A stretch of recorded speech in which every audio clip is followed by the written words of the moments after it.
జయ శ్రీరామ్. శుక్లాంబరధరం విష్ణుం శశివర్ణం చతుర్భుజం ప్రసన్నవదనం ధ్యాయేత్ సర్వవిఘ్నోపశాంతయే. రామాయ రామభద్రాయ రామచంద్రాయ వేధసే రఘునాథాయ నాథాయ సీతాయ పతయే నమః. వాల్మీకి రామాయణం పుల్లల శ్రీరామచంద్రుడు గారు తెలుగు చేసినది 41వ సర్గలో ఉన్నాం. 40వ సర్గలో 40వ సర్గలో సగరుని పుత్రులందరూ కూడా 60,000 మంది కపిల మహర్షి యొక్క ఆ తీక్షణ హుంకారానికి భస్మం అయిపోయారు. అంశుమంతుడు 41వ సర్గంలో అంశుమంతుడు అంటే సగరుని యొక్క మనమడు. అంశుమంతుడు యజ్ఞాశ్వమును తీసుకొని వచ్చుట.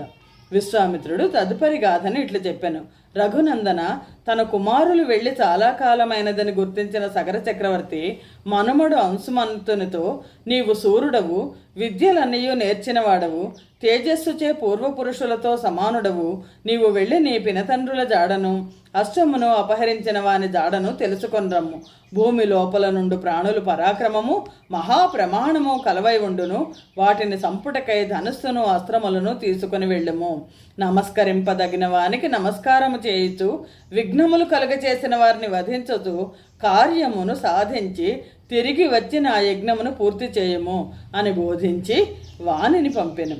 మహాత్ముడైన సగర చక్రవర్తి ఈ విధముగా చక్కగా బోధింపగా అంశుమంతుడు ధనస్సును ఖడ్గమును ధరించి భూమి లోపల తన పినతండ్రులు తవ్విన మార్గమును అనుసరించి శీఘ్రముగా వెళ్ళాను. అంశుమంతుడు దారిలో దిగ్గజములను చూశాను. దైత్యులు, దానవులు, రాక్షసులు, పిశాచములు, పక్షులు, ఉరగులు వానిని పూజించుచుండిరి. అతడు ఆ దిగ్గజములకు ప్రదక్షిణ నమస్కారములు చేసి కుశల ప్రశ్న కూడా వేసి తన పినతండ్రుల గురించి అశ్వమును అపహరించిన వారి గురించి అడిగాను. అంశుమంతుని వచనము విని దిగ్గజము, అంశుమంత, నీవు కృతార్థుడవై అశ్వముతో శీఘ్రముగా తిరిగి రాగలవు అని చెప్పాను. అంశుమంతుడు ఆ దిగ్గజం మాట విని మిగిలిన దిగ్గజములను కూడా ఒకదాని తర్వాత ఒకదాన్ని న్యాయానుసారం ప్రశ్నించడం ప్రారంభించను. ఆ దిగ్గజములన్నీ మాటల్లో సారమును గ్రహింపగలిగినవి, ఎట్లు మాటలాడవలనో బాగా తెలిసినవి. అట్టి ఆ దిగ్గజములు అతన్ని ఆదరించి అశ్వముతో తిరిగి వెళ్ళెదవు అని పలికి ప్రోత్సహించినవి.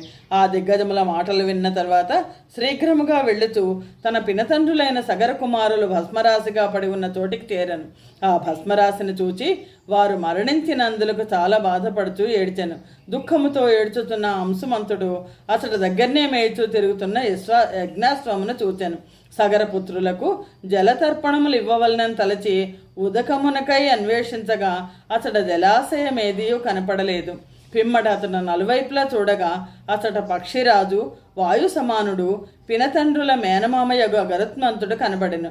మహాబలశాలి యగు వైనతేయుడు అంశుమాలిని చూచి ఇట్లు పలికెను. ఓ అంశుమంతుడా, దుఃఖించకుము. మీ పినతండ్రుల మరణమునకు లోకులందరూ హర్షించుతున్నారు. మహాబలవంతులైన మీ పినతండ్రులను అప్రమేయమైన ప్రభావము గల కపిలుడు దగ్ధము చేసినాడు కదా.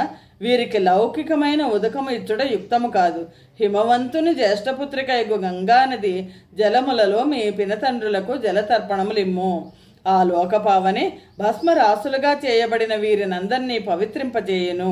లోకమునకు ఇష్టురాలైన ఆ గంగచే తడవబడిన ఆ భస్మము సగరుని 60,000 మంది కుమారులను స్వర్గలోకమునకు చేర్చును. అంతకుముందు ఈ అశ్వమును తీసుకుని వెళ్ళి నీ పితామహుడు ప్రారంభించిన యజ్ఞమును జరిపించుము. అంశుమంతుడు గరుత్మంతుడు చెప్పిన విధముగా గుర్రమును తీసుకుని తన పురము చేరి యజ్ఞ దీక్షితుడైన సగర చక్రవర్తికి వెళ్ళి జరిగిన విషయమును గరుత్మంతుని మాటలను అతనికి తెలిపాను. సగర చక్రవర్తి అంశుమంతుని నుండి ఘోరమైన వార్త విని చాలా విచారించెను. దుఃఖమును నియంత్రించుకొని యజ్ఞమును శాస్త్రోక్త ప్రకారం పూర్తి చేశాను. సగర చక్రవర్తి యజ్ఞం పూర్తి చేసుకొని నగరంలో ప్రవేశించెను. గంగను తీసుకుని వచ్చుటకు ఉపాయం ఏదియో అతనికి కానరాగతాలకపోయాను. చాలా కాలమునకు కూడా గంగను తీసుకువచ్చి ఉపాయం కానదాలక అతడు 30,000 సంవత్సరములు రాజ్యం చేసి స్వర్గమునకు వెళ్ళెను. శ్రీమద్ రామాయణమందలి బాలకాండలోని 41వ సర్గము సమాప్తము. జై శ్రీరామ్. 42వ సర్గ. గంగను భూలోకమునకు తెచ్చుటకై భగీరథుడు తపస్సు చేయుట. విశ్వామిత్రుడు ఇంకనూ ఇట్లు చెప్పాను. రామ, సగర చక్రవర్తి మరణించిన పిమ్మట మంత్రులను ప్రజలను ధార్మికుడైన అంశుమంతుని రాజుగా చేసిరి. ఆ అంశుమంతుడు గొప్ప రాజుగా ఉండి రాజ్యము చేసెను. అతనికి దిలీపుడను కుమారుడు కలిగెను. అంశుమంతుడు రాజ్యభారమును దిలీపునకు అప్పజెప్పి పుణ్యమైన హిమవత్పర్వత శిఖరంపై తీవ్రమైన తపస్సు చేశాను. 32,000 సంవత్సరములు తపోవనంలో నివసించి తపోధనమును ఆర్జించి స్వర్గమును పొందాను. మహా తేజస్శాలియగు దిలీపుడు తన పితామహుల వధ వృత్తాంతమును విని చాలా విచారించి గంగను తీసుకువచ్చుటకు ఉపాయమును తెలుసుకొనలేకపోయాను. గంగను ఎట్లు తేవలను, వీరికి జలతర్పణములు ఎట్లు ఇయ్యవలను, వీరిని ఎట్లు తరింపచేయవలను అన్న ఆలోచనతో బాధపడను. ధర్మ మార్గమున గంగానయమును గూర్చి నిత్యము ఆలోచించుతున్న ఆ దిలీపునకు పరమ ధార్మికుడైన భగీరథుడైన కుమారుడు జన్మించెను. మహా తేజస్శాలిగా దిలీపుడు అనేక యజ్ఞములు చేసి 30,000 సంవత్సరములు రాజ్యము చేసెను. అతడు కూడా సగరపుత్రులను ఉద్ధరించు మార్గము తెలియక ఆ మనోవ్యతతోనే బాధపడుతూ పుత్రుడైన భగీరథుని రాజ్యమునందు అభిషిక్తుని చేసి స్వయముగా సంపాదించిన పుణ్యకర్మలచే స్వర్గమును చేరెను. ధార్మికుడును మహా తేజస్శాలియు రాజర్షియోగ భగీరథునకు సంతానము కావాలనని కోరిక ఉండేది, కానీ సంతానం మాత్రము కలగలేదు. భగీరథుడు గంగను స్వర్గము నుండి భూమికి తేవాలన్న నిర్ణయంతో రాజ్యభారమును మంత్రులకు అప్పగించి గోకర్ణ క్షేత్రమునకు పోయాను. అతడ చేతులను పైకెత్తి జితేంద్రియుడై మాసమునకు ఒక్కసారి మాత్రమే ఆహారమును భుజించుతూ గ్రీష్మమునందు పంచాగ్ని మధ్యమున చాలా కాలము తపస్సు చేశాను. అతడు ఇట్లు ఘోరమైన తపస్సు చేయుచుండగా 1000 కొలది సంవత్సరములు గడిచిపోయినవి. ప్రజలకు పతియు సమర్థుడు అయిన భగవంతుడైన బ్రహ్మదేవుడు మహాత్ముడైన ఆ రాజు విషయమున సంతోషించి దేవతాగణములతో కలిసి వచ్చి తపస్సు చేయుచున్న మహాత్ముడైన భగీరథంతో, భగీరథ మహారాజా, నీవు చేసిన గొప్ప తపస్సుకు సంతోషించినాను, వరమును కోరుకొనుము అనను. భగీరథుడు బ్రహ్మదేవుని సమీపించి చేతులు జోడించి, భగవంతుడా, నీకు నాపై అనుగ్రహం కలిగినచో, నా తపస్సునకు ఫలమున్నచో సగరుని కుమారులందరికీ నేను జలతర్పణము చేయగలుగుదునుగాక. మహాత్ములైన మా ప్రపితామహులందరూ వారి భస్మము గంగాజలం చే తడుపబడినంతనే శాశ్వతముగా స్వర్గమును చేరుదురుగాక. దేవ, నా రెండవ వరమేమనగా ఇక్ష్వాకు వంశీయులమైన మేము మా కులమునందు సంతానము కలగవలను, మా వంశం ఎన్నటికీ నశించకూడదు అని ప్రార్థించెను. భగీరథుడు ఇట్లు పలకగా విని బ్రహ్మదేవుడు మంగళకరము మధురాక్షర భరితము మధురము అయిన వచనం పలుకుతూ, మహారథుడవైన భగీరథుడా, ఈ కోరిక చాలా గొప్పది, దుర్లభమైనది అయినను అట్లే అగుగాక, నీకు క్షేమమగుగాక. హిమవంతుని పెద్ద కూతురైన గంగ ఆకాశము నుండి కిందకు పడినప్పుడు ఆమెను వహింపగల సమర్థుడు శివుడొక్కడే. అందుచే అతనిని ఆ కార్యమునందు నియోగించవలను. గంగ క్రిందికి పడుతున్నప్పుడు ఆ తాకిడిని భూమి సహింపచాలదు. ఆ గంగను ధరించుటకు ఈశ్వరుడు తప్ప మరెవ్వరూ నాకు కనబట్టలేదు అని చెప్పాను. బ్రహ్మదేవుడు భగీరథునితో అట్లు చెప్పి గంగతో కూడా మాట్లాడి దేవతలతోడను మరుద్గణములతోడను స్వర్గమునకు వెళ్ళాను. శ్రీమద్ రామాయణం నందలి బాలకాండలోని 42వ సర్గము సమాప్తము. జయ శ్రీరామ్. 43వ సర్గము. గంగ భగీరథుని వెంట పాతాళమునకు వెళ్ళి సగర పుత్రులను ఉద్ధరించుట. రామ, బ్రహ్మదేవుడు వెళ్ళిన పిదప భగీరథుడు సంవత్సర కాలము భూమిపై కాలి బొటన వేలిపై నిలిచి తపస్సు చేశాను. సంవత్సర కాలం పూర్తి అయిన పిమ్మట సర్వలోకములకు పూజనీయుడగు ఉమాపతి అయిన మహేశ్వరుడు రాజుతో, ఓ నరశ్రేష్ఠ, నీ తపస్సుకు సంతోషించినాను. గంగను శిరస్సున వహించి నీకు ప్రియమును చేకూర్చెదను అని పలికెను. పిమ్మట హిమవత్ పుత్రి సర్వలోకములచే నమస్కరించబడినది అయిన గంగ గొప్ప ఆకారమును సహింపశక్యము కాని వేగమును వహించి ఆకాశము నుండి పవిత్రమైన శివుని శిరస్సుపై పడెను. ధరించుటకు చాలా కష్టమైన గంగాదేవి నా ప్రవాహమునందు శివుని గ్రహించి అతనితో సహా పాతాళమును ప్రవేశించదను అని తలచెను. అప్పుడు త్రినేత్రుడైన ఈశ్వరుడు ఆమె గర్వమును తెలుసుకొని ఆమె కనబడకుండా చేయవలనని నిశ్చయించుకొను.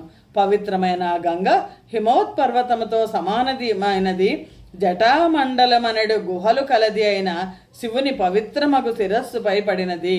ఆ పైన ఎంత ప్రయత్నించినను ఆమె భూమిపై పడలేకపోయాను. ఆ జటామండలంలో చిక్కుకొని బయటకు రాజాలకపోయాను. ఆ గంగ ఎన్నో సంవత్సరములు ఆ జటాచూటము లోపలనే తిరిగాను. ఆమె కనబడకపోవటతే భగీరథుడు మరలా తీవ్రమైన తపస్సు చేశాను. శివుడు ఆ తపస్సు చేత చాలా సంతసించిన వాడే బిందు సరోవర ప్రాంతమునందు గంగను విడిచెను. శివుడు గంగను విడిచినప్పుడు ఏడు ప్రవాహములు పుట్టినవి. వాటిలో హ్లాదిని, పావని, నళిని అను పవిత్ర జలములు గల శుభములైన 3 గంగలు తూర్పు వైపుకు ప్రవహించినవి. సుచక్షువు, సీత, సింధు నది అనడు శుభోదకములు గల 3 నదులు పశ్చిమ దిక్కుకు ప్రవహించినవి. 7వ ప్రవాహము భగీరథుని అనుసరించెను. మహా తేజస్శాలి రాజర్షి అయిన భగీరథుడు దివ్యమైన రథమునెక్కి ముందు వెళ్ళగా గంగ అతని వెనక వెళ్ళెను. గంగ ఆకాశము నుండి శివుని శిరస్సును, అతడి నుండి భూమిని చేరినది. అతడు జలము తీవ్రమైన శబ్దంతో ప్రవహించెను. అప్పుడు భూమిపై కొన్ని మత్స్యములు, తాబేళ్లు, మొసళ్ళు మొదలైనవి పడినవి. కొన్ని పడుచున్నవి. వాటితో భూమి ప్రకాశించెను. గంగ ఆ విధముగా ఆకాశము నుండి భూమిపై పడుతుండగా దేవ, ఋషి, గంధర్వులు, యక్ష, సిద్ధాదులు ఆశ్చర్యముతో చూచిరి. నగరముల వంటి విమానముల పైనను, వేగముగా కదిలడి గుర్రముల మీదను, ఏనుగుల మీదను ఎక్కి వచ్చిన దేవతలు అతడు నిలిచి ఉండిరి. లోకములో అత్యాశ్చర్యకరమైన ఉత్తమమైన ఆ గంగావతరణము చూచుటకై గొప్ప తేజస్సు గల దేవతలందరూ వచ్చిరి. మేఘములు లేని ఆకాశం మీద సురగణములు వచ్చి చేరగా వారి అలంకారముల కాంతి చేత 100 సూర్యులు ఉన్నంత కాంతి కలిగెను. అప్పుడు మొసళ్ళు, సర్పములు, మీనములు కదులుచూ పడుతుండగా ఆకాశము మెరుపులచే వ్యాప్తమైనట్లుండెను. 1000 విధములుగా చిమ్మబడుతున్న నీటి నురుగులతోనూ హంసల సముదాయములతోనూ నిండిన ఆకాశము శరత్కాల మేఘముల చేత వ్యాప్తమైనది వలె ఉండెను. ఆ గంగ కొన్ని చోట్ల శీఘ్రముగాను, కొన్ని చోట్ల మెల్లగను, కొన్ని చోట్ల వంకరగను, కొన్ని చోట్ల పొడవుగను, కొన్ని చోట్ల కిందికిని, కొన్ని చోట్ల పైకిని ప్రవహించుతుండెను. కొన్ని చోట్ల నీటితో నీరు ఢీకొనగా పైకి ఎగసి మరల భూమిపై పడుతుండెను. ఆకాశము నుండి శంకరుని శిరస్సుపై పడి పిమ్మట భూమిపై పడిన కల్మషము లేని ఆ ఉదకము నిర్మలముగా ప్రకాశించెను. శివుని శరీరము నుండి పడిన దగుడిచే ఆ జలము పవిత్రమైనదన్న అభిప్రాయముతో అచట దేవ, ఋషి, గంధర్వులను, భూమిపై నివసించువారును దానిని స్పృశించిరి. శాపవశము చేత స్వర్గము నుండి భూలోకములో పడిన వారు గంగలో స్నానము చేసి పాప విముక్తులై తిరిగి స్వర్గమును చేరిరి. ప్రకాశించుతున్న ఆ జలము పాపములన్నింటినీ కడిగివేయగా వారు ఆకాశములోనికి ఎగిరి తమ లోకములు చేరిరి. ప్రకాశించుతున్న ఆ జలమును చూచి జనులందరూ చాలా సంతసించి ఆ గంగలో స్నానము చేసి శ్రమను పోగొట్టుకొనిరి. 7వ ప్రవాహము భగీరథుని అనుసరించెను. మహా తేజస్శాలి రాజర్షి అయిన భగీరథుడు దివ్యమైన రథమునెక్కి ముందు వెళ్ళగా గంగ అతని వెనుక వెళ్ళెను. భగీరథుని అనుసరించి గంగ వెళ్ళుచుండగా జలచరములే కాక ఋషి, దైత్య, దానవ, రాక్షస, గంధర్వ, యక్ష, కిన్నర, మహోరగ, అప్సరసలు కూడా ఆ గంగ వెంట వెళ్ళిరి. భగీరథుడు ఎటువైపు వెళ్ళెనో అటువైపు యశస్వినియు నది శ్రేష్టయు సర్వ పాప వినాశినీయగు గంగ కూడా ప్రవహించుతూ వెళ్ళెను. ఆ మార్గంలో అద్భుతమైన కార్యములు చేయగల జహ్ను మహర్షి ఆశ్రమముండెను. ఆ సమయమున ఆ మహర్షి ఒక యజ్ఞము చేయుచుండెను. గంగ ఆ యజ్ఞవాటికను ముంచివేశెను. గంగ గర్వమును చూచి కోపించి జహ్ను మహర్షి ఆ గంగాజలమునంతటినీ తాగివేశెను. అది చాలా ఆశ్చర్యకరముగా ఉండెను. పిమ్మట దేవతలను, గంధర్వులు, ఋషులు చాలా ఆశ్చర్యం చెందిన వారే పురుషశ్రేష్ఠుడు మహాత్ముడు అయిన జహ్ను మహర్షిని పూజించిరి. గంగన మహాత్ముని కుమార్తెనుగా చేయ నిశ్చయించిరి. మహా తేజస్సు గల ఆమె జహ్ను మహర్షి సంతసించిన వాడే చెవుల నుండి గంగను విడిచెను. అందుచే గంగకు జహ్ను సుతానియు, జాహ్నవి అని పేర్లు వచ్చినవి. నదులలో శ్రేష్ఠ అయిన గంగ మరల భగీరథుని అనుసరించి వెళ్ళి సముద్రంలో ప్రవేశించి సగర పుత్రులను తరింపచేయుట అని పని పూర్తి చేయుటకు పాతాళమునకు వెళ్ళెను. రాజర్షి అయిన భగీరథుడు ఇంత ప్రయత్నము చేసి గంగను పాతాళమునకు తీసుకుని వెళ్ళెను. అతట భస్మమై పడి ఉన్న పితామహులను చూచి దుఃఖితుడయ్యెను. రామ, ఉత్తమమైన ఆ గంగోదకము ఆ భస్మరాశిని తడుపగా సగర కుమారులందరూ పాపములు నశించి స్వర్గము చేరిరి. శ్రీమద్ రామాయణం నందలి బాలకాండలోని 43వ సర్గము సమాప్తము. జయ శ్రీరామ్. 44వ సర్గము భగీరథుడు గంగాజలముచే పితృతర్పణము చేయుట. గంగానది తన వెనకనే వచ్చుచుండగా భగీరథుడు సముద్రమునకు వెళ్ళి అచట నుండి సగర కుమారులు భస్మమై పడి ఉన్న పాతాళలోకంలో ప్రవేశించెను.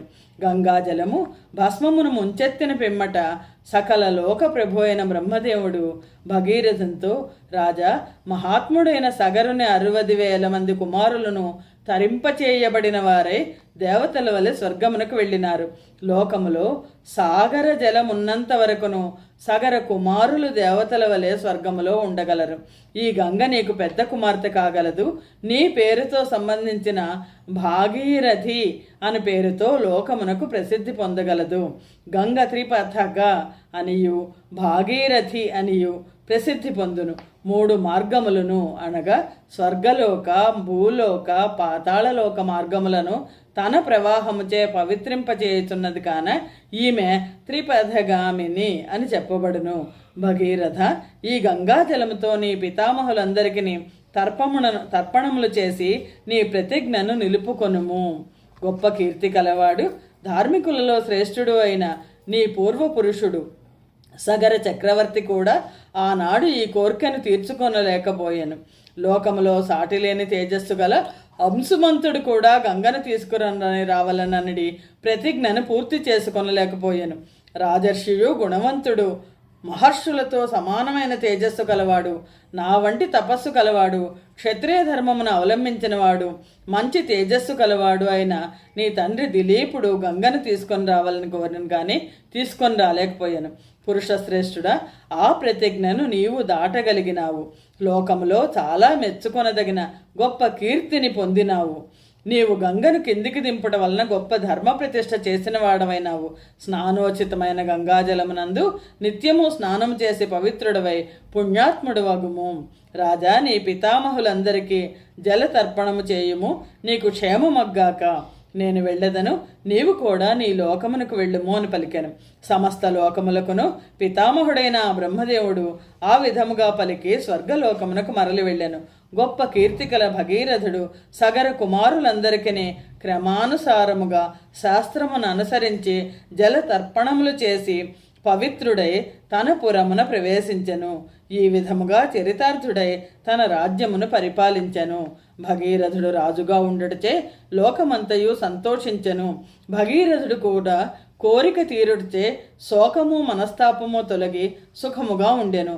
రామ, గంగను గూర్చి విస్తృతమైన కథను చెప్పినాను. దీనిని వినుటచే మంగళమును పొందుము. నీకు క్షేమమగుగాక. సంధ్యాకాలము దాటిపోవుచున్నది, ఇక సంధ్యావందనాధికములు చేసుకొందము. ఈ గంగావతరణ వృత్తాంతము ఐశ్వర్యమును, యశస్సును, ఆయుర్దాయమును, పుత్రులను, స్వర్గమును ఇచ్చును.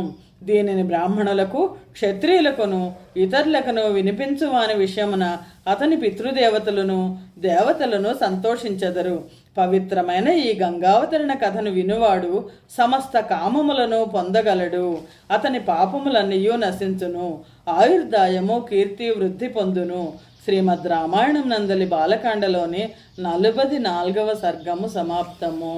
ఈ గంగావతరణ కథ వినటము, చదవడము కూడా అతి పుణ్యము, పవిత్రము. స్వస్తి ప్రజాభ్య పరిపాలయంతాం న్యాయేన మార్గేణ మహిం మహిషాః. గోబ్రాహ్మణేభ్య శుభమస్తు నిత్యం. లోకా సమస్తా సుఖినో భవంతు. జయ శ్రీరామ్. సర్వం శ్రీరామార్పణమస్తు.